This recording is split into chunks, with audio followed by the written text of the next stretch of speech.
राम राम जी सबको। तो भाई हमने अभी ब्लॉग देखा, कुलदीप सरोज ब्लॉग।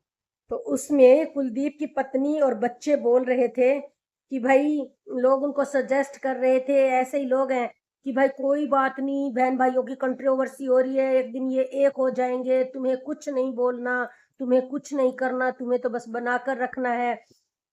तो भाई मेरा ये कहना है, पहली बात तो जब तक फैमिली एक नहीं रहेगी, पति पत्नी एक नहीं रहेंगे, तब तक आपका कुछ नहीं हो सकता। आपको इसी तरह से एक एक करके आपको तोड़ा जाएगा, ठीक है। दूसरी बात, जो जो लोग एक होने की बात कर रहे हैं, तो ये तो फिर इसका मतलब अपने लिए स्टैंड ही नहीं ले रहे। कम से कम अरमान ने लास्ट में इतना भुगतने के बाद स्टैंड तो लिया कि भाई बहुत हो गया, बहुत बदनामियां होगी, अब नहीं, रोको, स्टॉप। तो ये क्या सजेस्ट कर रहे हैं, और ये हाँ भी भर रहे हैं माँ बेटा सारे कि भाई तुम्हें बीच में नहीं पढ़ना, ठीक है मत पढ़ो, ठीक है मत बोलो, नहीं बोलना चाहिए। हो सकता है कल को ये एक हो जाए, क्योंकि पहले भी बहुत सारी कंट्रोवर्सीज हो चुकी हैं, आगे भी शायद एक हो जाए। लेकिन क्या ये नहीं सुना कि जब उसकी बड़ी ननद ये बोल रही थी, सुनीता, कि भाई पाकिस्तान वालों को खबरें देने के लिए सबसे पहले कुलदीप की पत्नी बोली, उसने लोगों को इंफॉर्मेशन दी अरमान मलिक के बारे में। ये नहीं सुना तुम लोगों ने? मोटा मोटी ये तो सुन लिया, लोगों के कमेंट्स ये तो देख लिए कि भाई तुम पीछे मत चलना, तुम तो उनके पास जाना, हाँ हम जा रहे हैं कोथड़ी लेके। अगर आपकी कोथड़ी फेंक के मारी तो फिर क्या करोगे?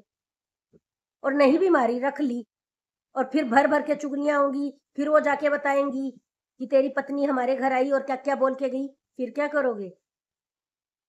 मतलब कहीं ना कहीं देवर से खुंदक निकाली जाएगी, या तो कि हमें फर्क नहीं पड़ता देवर जी को क्या क्या बोला जा रहा है, मेरी देवरानियों को क्या क्या बोला जा रहा है, भाई हम तो जाएंगे।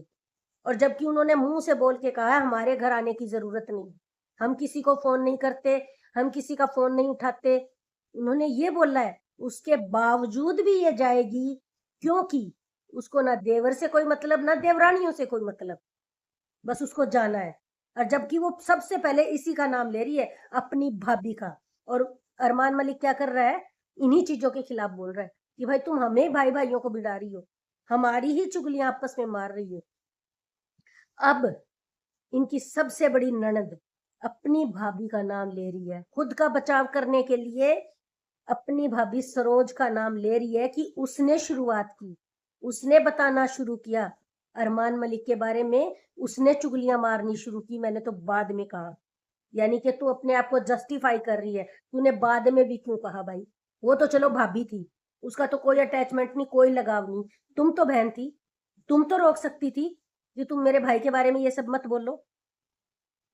तुमने नहीं रोका ना, पूरा साथ दिया, बढ़ चढ़ के साथ दिया। तो कौन कम कौन ज्यादा? या खुद की कई सारी चीजें छुपाने के चक्कर में जा रही होगी कि कहीं मेरे बारे में और ज्यादा ना भोंक दे, और ज्यादा कुछ ना बोल दे। तो भाई ये तो आने वाला टाइम ही बताएगा ये चीजें किस तरह का मोड़ लेंगी आगे जाकर के। तो मेरा तो यही सजेशन है, जो आपको आगे अड़ा रही है, मतलब अरमान की भाभी का नाम लेके सारी बातें रख रही है कि शुरुआत उसने की, और फिर भी भाग के उसके पास ही जाना कोथड़ी लेके, क्योंकि लोग कमेंट कर रहे हैं कि जाओ जाओ जाओ। तो पहले पूरा ब्लॉग सुनो, वो बोल क्या रही है, उसके बाद भाग के जाओ और उसको मिन्नतें करके आओ कि भाई तुम्हारा नाम ना ले वो आगे।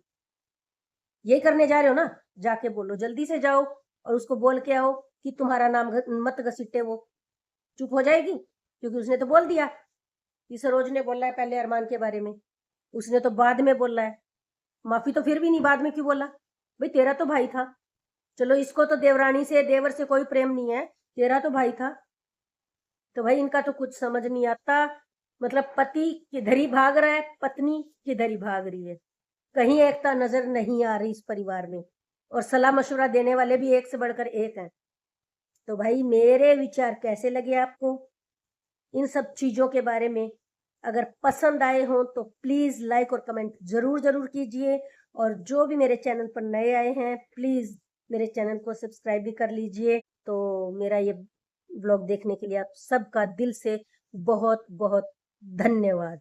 और मेरी एक ही सलाह है, जब पति की बुराइयां हो रही हो, जब पति को बुरा बुरा बोला जा रहा हो और साथ में आपको भी बोला जा रहा है, तो आप ऐसा मत कीजिए कि घर में ही दो फाड़ हो जाओ।